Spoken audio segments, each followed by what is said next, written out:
bigla na lang pong yung parang gusto ko pong nakikinig sa kanya. Tapos hindi ko po, yung parang hinahanap ko po noon sa dalawang relihiyon na iniwan ko, sa kanya ko po nakikita at parang may, yung sinasabi niya pong nasa, ano po kaya yung ibig sabihin nyo tinatawag po ba ako ng Diyos sa nangyayari po ganyan sa akin? Kasi po, inaamin ko po, nung nag-iglesia po ako, sumama ako sa relihiyon ng asawa ko, kumbaga, hindi po sa loob ko, hindi po ganito yung naramdaman ko noon. Yun lamang po. Salamat po. Salamat din sa iyo, kapatid na Carol, no? Tawag ng Diyos yan, kapatid. Kasi hindi naman tao nakakagawa noong magkaroon ka ng pagnanasa na yakapin ang katotohanan, ano? Sapagkat Diyos ang gumagawa sa inyo maging sa pagnanasa at sa paggawa ayon sa kaniyang mabuting kalooban. 19:14 ng Kawikaan. Bahay at kayamanan, minamana sa magulang, ngunit ang mabait na asawa galing sa Panginoon. Kaya, hindi ko naman sinasabing masama yung asawa mo, no? Pero, pagka ang pagre-relihiyon mo, dala nung pag-aasawa, lumalabas na sanang laman ang nagdala sa iyo sa relihiyon. Kristiyano yun. Ang Kristiyano kasi hindi dapat magkaroon ng depression Kasi meron silang tiwala sa Diyos at kay Kristo. Sa Filipos 4:6 hanggang 7, hindi pwedeng magka-depression ang isang Kristiyanong naniniwala kay Kristo at sa Diyos Basahin natin to, kapatid na Daniel. Huwag kayong mga balisa sa anumang bagay, kundi sa lahat ng mga bagay sa pamamagitan ng panalangin at daing na may pagpapasalamat ay ipakilala ninyo ang inyong mga kahilingan sa Diyos. At ang kapayapaan ng Diyos na di masayod ng pag-iisip ay mag-iingat ng inyong mga puso at ng inyong mga pag-iisip kay Kristo Jesus. Pagka may tiwala ka sa Diyos, yung kanyang kapayapaan, the peace of God, will keep your minds and hearts in Christ Jesus. Iingatan ng Diyos yung isip mo, puso mo. Hindi sasagi sa'yo yung pagpapakamatay o suicide. Hindi. Kasi iniingatan ka nung kapayapaan ng Diyos dahil nagtitiwala ka sa Kanya Kaya sabi, huwag kayong mabalisa sa anumang bagay. Yung kabalisahan kasi, marami yan Ako, naranasan ko yan sa buhay ko bago ako napunta rito sa Brazil. Ang ginawang pag-uusig sa akin ng Iglesia ni Manalo, napakatindi. Hanggang 2:00 ng madaling araw, mga Iglesia ni Manalo, papaligiran yung aming lugar sa Apalit. May kasamang mga NBI. Pagkatapos mayroon silang mga grenade launcher. Yung mga babaeng bauro na kinukup namin.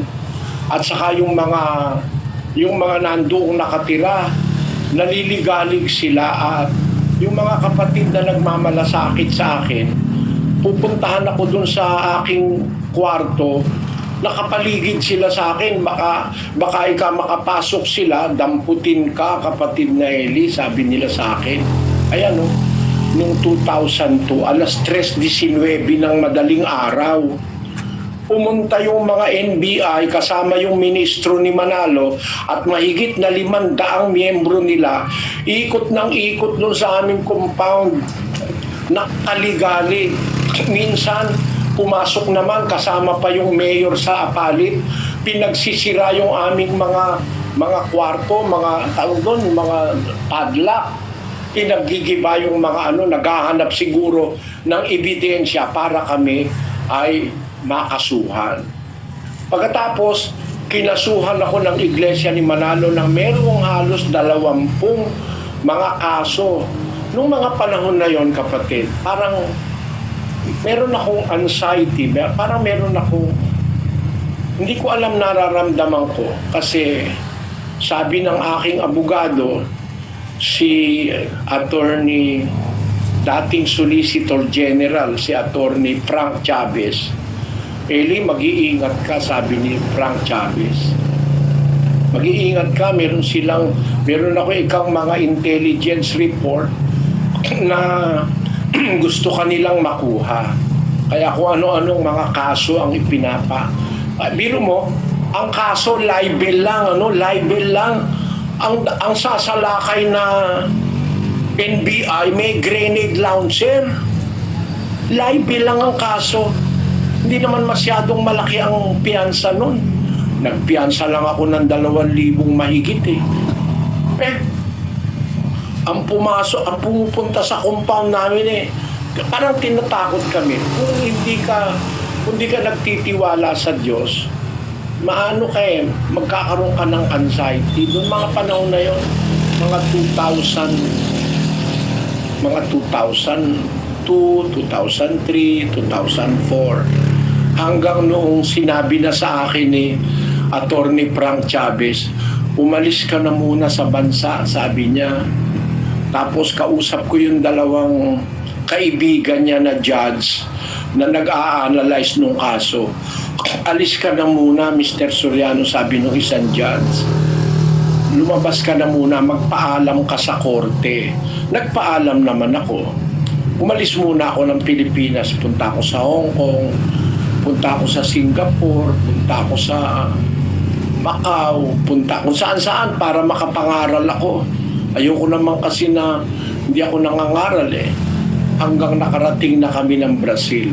Nung mga panahon na yon, kapatid, marami akong sinalungang parang mga alalahanin. Iniwan ko yung aking mga mahal sa buhay sa Pilipinas.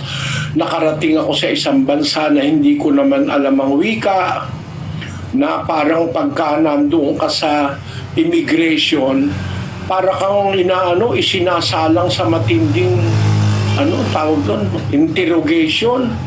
Biro mo, pagdating ko sa London, 2 oras akong nakatayo doon na ako'y nung immigration officer.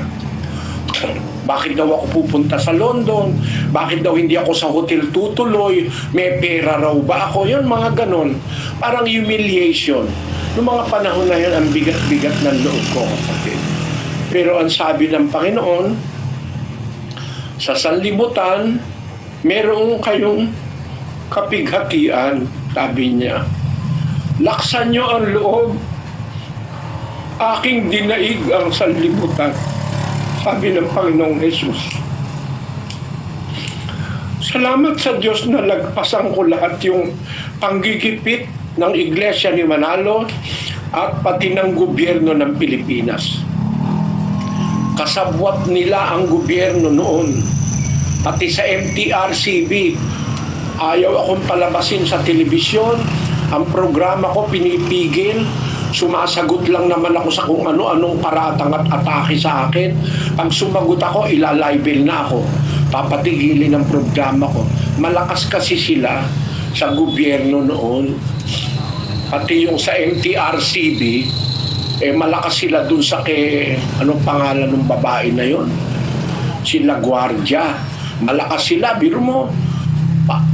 Patitigilin ang programa ko. Hindi ako makakapag-programa sa telebisyon. Sabi ng human rights, mali raw yan. Naalis ka ng karapatan ng freedom of speech. Mali yan, sabi ng human rights. Nanalo ako sa kaso sa human rights. Kaya lang, walang nangyari kasi malakas sila sa gobyerno. Ganon, kapatid. Huwag kayong mag-iisip ng magpapakamatay. Mga kapatid, ang hirap na dinaanan ko sa buhay. Napakarami sa pangangaral ko ng aral ng Panginoong Jesus. Napakarami kong kaapihan na naramdaman sa mga tao, pati sa gobyerno. Pero hindi ako nawala ng pag-asa. Ngayon, salamat sa Diyos. Hindi na nila ako maaaring basta-basta pirwisyuhin. Nasa ilalim na ako ng proteksyon ng gobyerno ng Brazil. Salamat sa Diyos. Kung magpapakamatay ako, wala nang mangyayari. Kaya ako di ko naiisip kahit kailan magpakamatay. Ngayon, ang tanong ng kapatid na Carol, maliligtas ba yun? Halimbawa, dahil sa depression, nagkasakit sa isip, nagpakamatay, maliligtas ba yun? Ayoko silang hatulan, kapatid. Kasi kung wala naman silang alam na aral ng Diyos, ay hindi nila alam ang aral, ang Diyos na bahalang humatul sa kanila. Sa 5:13 ng unang Korinto, ganito nakasulat doon, kapatid na Carol. Datapwat sa nanga sa labas ay Diyos ang humahatol. Alisin nga ninyo sa inyo ang masamang tao. Sa labas ng iglesia, Diyos ang humahatol. Ipagpasa Diyos natin. Hindi kasi natin alam kung ano yung nararamdaman nila, kaya sila nagpakamatay, kung ano nasa kaisipan nila, nasa puso nila. Ang Diyos na lang ang bahala sa kanila. Baka sakali kaawaan pa sila ng Diyos dahil nakikita naman ng Diyos ang... Kasi nga mayroong mga tao, hinahatulan niya yung sarili niya, kaya nagpapakamatay na siya.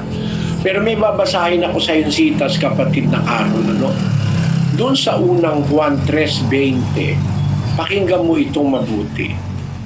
Sapagkat kung hinahatulan tayo ng ating puso, ang Diyos ay lalong dakila kaysa ating puso at nalalaman niya ang lahat ng mga bagay. Alam mo, kapatid na Carol, kuminsan pagka hinahatulan mo na yung sarili mo, parang doon ang punto na nagpapakamatay na, wala ng pag-asa, tumatalo na sa building. Ang sabi ng salita ng Diyos, kung hinahatulan natin ang ating puso, ang Diyos lalong dakila kaysa ating puso. Umasa tayo sa Diyos. At sabi niya ang Biblia, nalalaman kasi ng Diyos ang lahat ng bagay. So ang Diyos ang nakakaalam ng lahat ng bagay doon sa mga nagpakamatay dahil sa anxiety, depression. Ang Diyos na ang makakahatol sa kanila. Ako ayokong makialam doon, kapatid. Pero masasabi ko, masama talaga yung magpakamatay. Masama yun. Yun ang ginawa ni Judas Iscariote. Kaya siya napahamak Nagpakamatay siya. Baka kung hindi nga nagpakamatay yun, baka mapatawad pa yun Pero tinawag siya ng Panginoong Kristo, anak ng kapahamakan, son of perdition.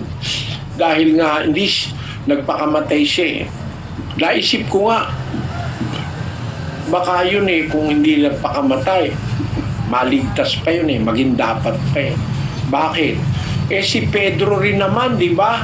Apostol din si Pedro, idininay niya si Kristo, 3 beses niya idininay Halos pareho lang sila ni Judas Pero si Pedro nagsisi, naging dapat siya sa Diyos.